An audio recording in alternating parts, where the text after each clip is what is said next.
Hello dear students, आज का question है solve the following linear equations.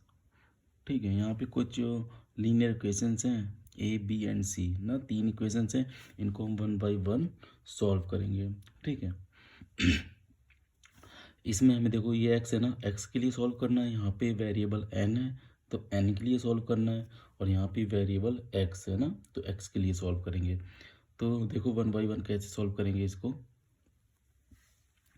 यहाँ पे क्या है देखो, x/2 - 1/5 इक्वल टू x/3 + 1/4 है ना। ठीक है, अब हमें क्या चाहिए, x की वैल्यू चाहिए ना। तो देखो इसको सॉल्व करें, क्या कर सकते हैं हम। x/2 एक यहाँ पे है और x/3 यहाँ पे है। तो इस वेरिएबल वाले टर्म को हमें उठा के इस तरफ लाना पड़ेगा ना, इक्वल के लेफ्ट साइड में। और ये जो कांस्टेंट टर्म है -1/5 को, उसको हम इक्वल के राइट साइड में ले जाएंगे। ठीक है, देखो हमें कैसे करेंगे इसको, x/2। ठीक है, अब x/3 को इस तरफ ले आएंगे, ये पॉजिटिव x/3 है ना, जब इक्वल के इस तरफ आएगा तो ये माइनस का x/3 हो जाएगा। ठीक है, इक्वल का साइन ना। अब ये 1/4 पॉजिटिव है, ओके। ये -1/5 इधर निगेटिव है ना, जब इक्वल की दूसरी साइड आएगा तो ये क्या हो जाएगा, राइट साइड में आके 1/5 इस तरीके से। ठीक है, अब हमें क्या करना होगा, इनको एलसीएम लेके सॉल्व कर लेंगे। तो एलसीएम लेके कैसे सॉल्व करेंगे देखना, x/2 है और ये x/3 है माइनस ना। एक तो ये मेथड है कि हम इसको एलसीएम लेके सॉल्व करें। क्या करें, एलसीएम लें 2 and 3 का एंड देन इसको फर्दर सॉल्व करें। या फिर मैं एक तरीका और बताता हूँ आपको, जब दोनों के डिनोमिनेटर जो है वो सेम ना हो तो आप क्या कर सकते हैं, इस 3 को x के साथ मल्टीप्लाई कर दो। ठीक है, इस 2 को इस x के साथ मल्टीप्लाई कर दो। ठीक है, और अपॉन में दोनों को मल्टीप्लाई कर दो, डिनोमिनेटर इंटू डिनोमिनेटर। ठीक है, ऐसे भी कर सकते हैं। ओके, देखो कैसे, मैं इस 3 का x के साथ जब मल्टीप्लाई करूँगा तो क्या हो जाएगा, ये 3x। 2 का इस वाले x के साथ मल्टीप्लाई करेंगे तो क्या आएगा, -2x। ठीक है, अब डिनोमिनेटर इंटू डिनोमिनेटर करेंगे तो क्या आएगा, 6। ओके, सेम चीज़ हम यहाँ पे भी करेंगे। क्या करेंगे, 5 × 1 तो 5, 4 × 1 तो 4, अपॉन में 5 × 4 क्या आएगा, 5 4 जा 20। समझ में आया यहाँ तक आपको। क्या हमने किया, हमने x/2 वाली न्यूमरेटर x में x/3 वाली डिनोमिनेटर 3 का मल्टीप्लाई कर दिया तो हो गया 3x। ओके, फिर इस 2 का जो x/2 वाला डिनोमिनेटर है उसे हमने x/3 वाले न्यूमरेटर में मल्टीप्लाई किया तो क्या आया, 2 × x किया तो 2x आया। बीच में देखो ये माइनस का साइन था तो माइनस का ही साइन आ जाएगा ना। और फिर हमने दोनों के डिनोमिनेटर को आपस में मल्टीप्लाई कर दिया। ओके, सेम चीज़ मैंने यहाँ पे करी। ठीक है, 5 × 1 4 × 1 और डिनोमिनेटर इंटू डिनोमिनेटर। अब देखो यहाँ पे 3x है, 3x - 2x करेंगे तो कितना आएगा, x आएगा ना। ये 3 टाइम्स x है, ये 2 टाइम्स x है, तो 3 टाइम्स ऑफ x से 2 टाइम ऑफ x माइनस हो जाएगा तो 1x बचेगा ना जस्ट। तो x/6 इज इक्वल टू 5 + 4 करेंगे तो क्या आएगा, 9 और अपॉन में 20 हो जाएगा। ठीक है, अब हमें x की वैल्यू चाहिए ना, और अपॉन में 6 है तो x के लिए क्या करना पड़ेगा, जो डिनोमिनेटर में 6 है इसको जस्ट इक्वल की दूसरी साइड भेज दो। और ये डिवाइड में है ना, डिनोमिनेटर में डिवाइड में है, तो जब इक्वल की दूसरी तरफ जाएगा तो ये मल्टीप्लाई में हो जाएगा। तो 9 × 6 अपॉन 20 आ जाएगा ना। इसको सॉल्व कर लो। अब क्या कर सकते हैं हम, बताओ। देखो यहाँ पे हम ये कर सकते हैं, 3 2 जा 6, 3 2 जा 6 ना, यहाँ पे 10 2 जा 20, जस्ट इतना किया जा सकता है ना। और ये सिंपलेस्ट फॉर्म में इससे ज़्यादा कन्वर्ट क्या हो सकता है, 9 3 जा क्या होगा 27 और पॉन में 10 आ गया। क्लियर, और आपका यही आंसर आ गया। एक्स वैल्यू क्या निकल के आ गई, 27/10। ओके। Clear students? अब हम सेकेंड इक्वेशन को सॉल्व करते हैं। सेकेंड इक्वेशन क्या दे रखी है? सेकेंड इक्वेशन है n/2 minus 3n/4 plus 5n/6 equal to 21। यहाँ पे एक्चुअली देखो सारे इक्वल की एक ही तरफ है ना, जितने वेरिएबल हैं n/2 minus 3n/4 plus 5n/6 सारे इसी तरफ है। बट इनमें क्या है, इनका जो डिनोमिनेटर वो सेम नहीं है, इक्वल नहीं है ना, तो हम क्या करेंगे, पहले डिनोमिनेटर को इक्वल करेंगे, ठीक है ना, तभी तो एलसीएम लिया जा सकता है ना इसका। तो देखो हम क्या कर सकते हैं, हम 2, 4 और 6 का एलसीएम लें, ठीक है ना। तो एलसीएम लेके कैसे सॉल्व कर सकते हो, या फिर एक मेथड और है, एक मेथड और क्या है, पहले हम n/2 माइनस 3n/4 को सॉल्व कर लें, ओके। फिर इसको सॉल्व करने के बाद जो रिजल्ट आए उस रिजल्ट को हम 5n/6 में क्या करें, 5n/6 में क्या कर दें, ऐड कर दें, ठीक है। और इक्वल टू 21 तो चल ही रहा है ना साथ में, ठीक है। देखो हम क्या करेंगे, तो हम पहले n/2 माइनस 3n/4 को एक ब्रैकेट के अंदर क्या करेंगे, सॉल्व कर लेंगे। देन हम 5n/6 के साथ उसका एडिशन कर देंगे, ठीक है। अब देखो यहाँ पे हम क्या कर सकते हैं, n/2 है और यहाँ पे 3n/4 है ना, तो डिनोमिनेटर इक्वल करने के लिए हम क्या कर सकते हैं, इस वाले टर्म में n/2 में ऊपर नीचे 2 से मल्टीप्लाई कर सकते हैं, 2 से न्यूमरेटर में मल्टीप्लाई, 2 से डिनोमिनेटर में मल्टीप्लाई, तो क्या हो जाएगा, ये देखो 2n/4 माइनस 3n/4 आ जाएगा, ठीक है, प्लस 5n/6 जब तक फर्दर इनके साथ में ऐसे ही कॉन्टीन्यूसली चलता रहेगा। अब देखो डिनोमिनेटर सेम हो गया ना, तो क्या आएगा, 4 आएगा, ठीक है, और ये क्या हो जाएगा 2n minus 3n plus 5n/6 equal to 21। 2n से माइनस 3n करेंगे तो क्या आएगा, -n, ठीक है ना, -n/4 आएगा, प्लस ये है 5n/6 इक्वल टू 21। अब हम इन दोनों को सॉल्व कर लेंगे, -n/4 प्लस 5n/6 को।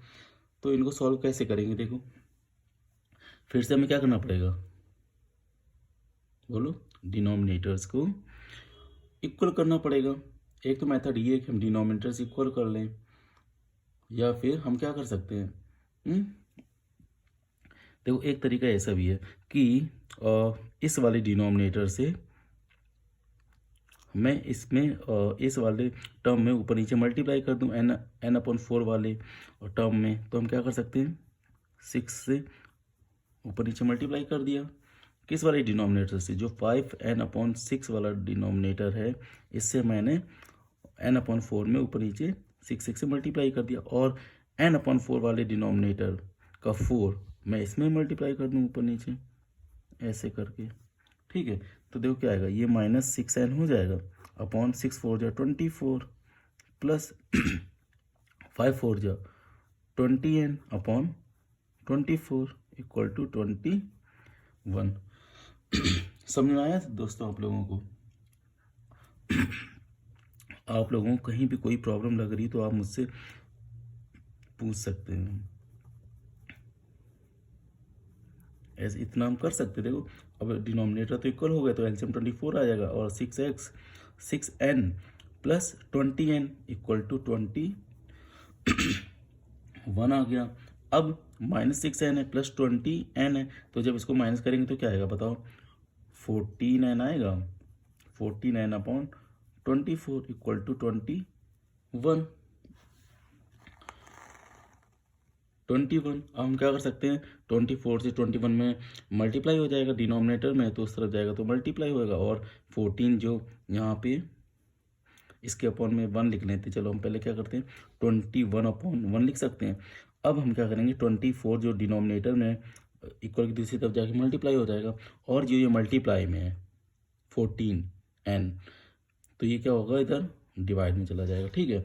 तो क्या आएगा, actually n equal to 21 into 24 upon में 14 इंटू 1, ये आ जाएगा, ओके। क्या आएगा,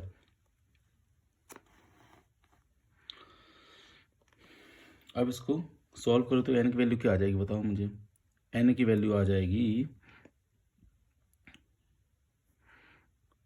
7 2 जा क्या होता है 7 2 जा 14 और 7 3 जा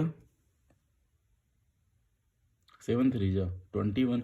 अब ये 2 से फिर से कट कर दो तो 12 टाइम्स कट हो जाएगा, 12 2 जा 24।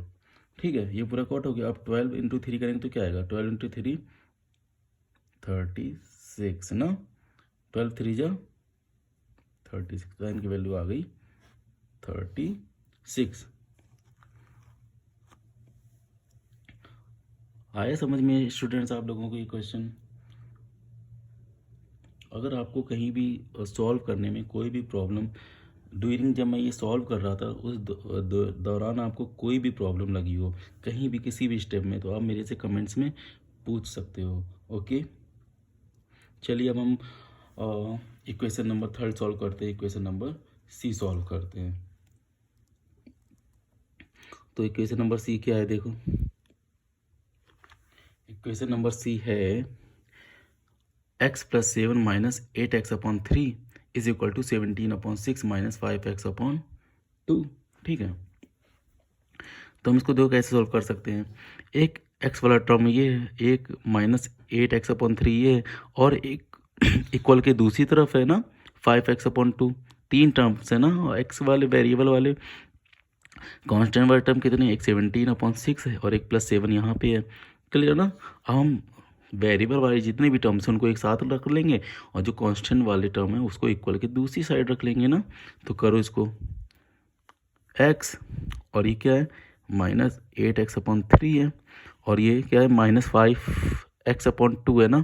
वो जो दूसरी तरफ इक्वल के राइट साइड में उसको लेफ्ट में ले आओ तो ये पॉजिटिव हो जाएगा, बिकॉज माइनस का था।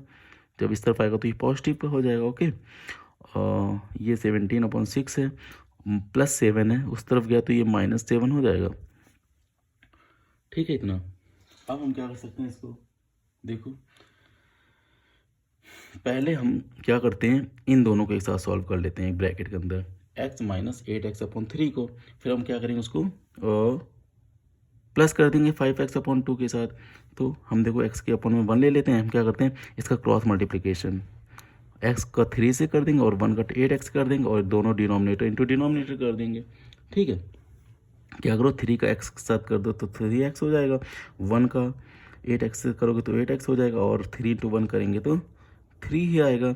ओके, प्लस 5x/2 आ जाएगा, इक्वल टू, हम इसमें भी 7/1 लिख लेते हैं। ठीक है, इक्वल टू क्या आएगा, इसको साथ में ही सॉल्व करते हुए चलते हैं। ठीक है, तो क्या करते हैं इसको भी क्रॉस मल्टीप्लिकेशन ऐसे कर दो, 17 × 1 17, 6 × 7 करेंगे तो -42 हो जाएगा, 6 7 = 42 ना, अपॉन में 6 × 1 करेंगे तो 6 आएगा। ठीक है, क्लियर यहाँ तक। क्रॉस मल्टीप्लिकेशन कर दिया ना। ये भी एक फ्रैक्शन को सॉल्व करने का एक मेथड है। क्या हम क्रॉस मल्टीप्लिकेशन कर सकते हैं, मतलब इस फर्स्ट टर्म का न्यूमरेटर से सेकंड टर्म के डिनोमिनेटर से कर दो, ऐसे ही सेकंड वाले के साथ कर दो ना। तो 3x - 8x/3 हो गया, प्लस 5x/2। अब देखो 3x - 8x करेंगे तो -5x आएगा, 5x/3 हो गया ना, प्लस 5x/2। अब हम इनको साथ में सॉल्व कर लेंगे, और यहाँ पे क्या आएगा माइनस करने पर, हाँ माइनस करने पर देखो ये -42 है और +17 है। तो यहाँ पे हम इसको एक सॉल्व करने के लिए एक इसको कैरी फॉरवर्ड करेंगे ना, बोरो लेंगे ये इधर से, तो ये हो जाएगा 12 - 7 करेंगे तो क्या आएगा 5 ना। यहाँ पे कितना बचेगा बोलो, 3 ना, 3 - 1 करेंगे तो 2 तो आएगा, तो ये 25 आएगा, बट माइनस का आएगा बिकॉज -42 था, अपॉन में 6। ओके डियर स्टूडेंट्स, यहाँ तक आपको समझ में आया। चलो अब आगे करते हैं। अब हम यहाँ पे भी इसको सॉल्व करने के लिए यहाँ पे डिनोमिनेटर 3 और यहाँ पे डिनोमिनेटर 2 है, हम यहाँ पे भी क्रॉस मल्टीप्लिकेशन कर सकते हैं। ठीक है, देखो मेरे साइन देखना मैं कैसे कर रहा हूँ, एरो वाले साइन क्या कर रहा हूँ, इस वाले डिनोमिनेटर का -5x के साथ कर रहा हूँ और इस वाले डिनोमिनेटर का +5x के साथ कर रहा हूँ ना, और फिर डिनोमिनेटर इंटू डिनोमिनेटर कर रहा हूँ। ठीक है, तो -5x × 2 करेंगे तो -10x हो जाएगा, और ये सेम यहाँ पे पॉजिटिव साइन, ये प्लस था ना, 3 × 5x करेंगे तो 15x हो जाएगा ना, और अपॉन में 3 इंटू 2 करेंगे तो 6 आएगा, इक्वल टू -25/6 हो जाएगा। ठीक है, क्लियर। अब देखो यहाँ के डिनोमिनेटर में भी 6, यहाँ भी 6 है, तो ये 6 से 6 कट हो जाएगा, आएगा क्या -10x + 15x इक्वल टू -25। ये -10x है + 15x है तो 5x आएगा, इक्वल टू -25। तो x की वैल्यू क्या आ जाएगी -25 डिवाइड बाई 5। अब 5 बन जाए 5, 5 5 जा 25, तो x की वैल्यू क्या आ जाएगी -5/1 या फिर जस्ट 5। तो x की वैल्यू क्या आ गई, x की वैल्यू आ गई -5। ओके डियर स्टूडेंट्स, हमने इस तरीके से तीनों इक्वेशंस को सॉल्व कर लिया। ओके, इन तीनों इक्वेशन को सॉल्व करने में आपको कहीं भी कोई परेशानी हुई हो तो आप मेरे से कमेंट सेक्शन में पूछ सकते हैं, तो मैं आपको एक बार अच्छे से जहाँ पे भी प्रॉब्लम हुई होगी क्लियर करा दूंगा। Okay, thank you.